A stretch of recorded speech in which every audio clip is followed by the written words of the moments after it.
आम्ही आहोत सरिताच्या स्वयंपाकघरी आणि आम्ही आता तिसरा भाग सुरू करतोय. तिसऱ्या भागात आम्ही काय करतोय? आपण पुरी बनवतोय.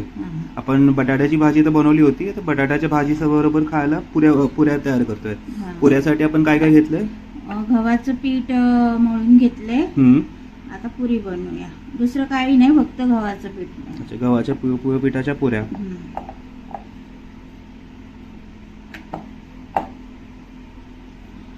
पुऱ्या लहान असतात ना? मी वेगळा करते. अच्छा, कारण टाइमपास नको म्हणून 2-3 एकदमच करते. बघ आता दाखवते मी तुला.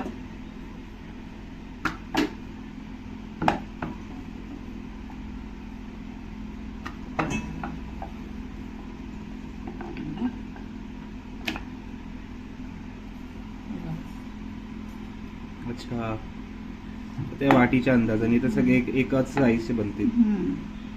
एकात 3 बनल्या. आणि तेल तू गरम ठेवलं होतंस? हो, तेल गरम ठेवलं. आता आपण तळूया.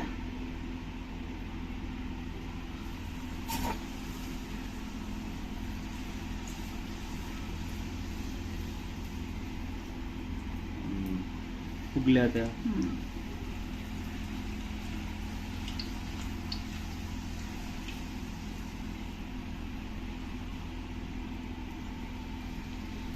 आणि मी टिश्यू पेपरवरती काढते. तेल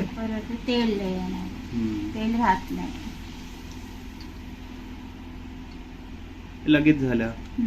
पीठ मळलेलं असलं की लगेच होतं. आणि तेल गरम करायचं. तेल किती वेळ गरम होतं तरी साधारण? तरी पण 5 मिनिटं लागतात तेल गरम व्हायला. आणि तेल कडक व्हायला पाहिजे. गरम कडक तेल म्हणजे थंड राहिलं ना जास्त गरम. अच्छा, जर थंड राहिलं तर मग ते पुरी कच्ची राहते. अच्छा, हे बघा आता कशा मस्त झालं.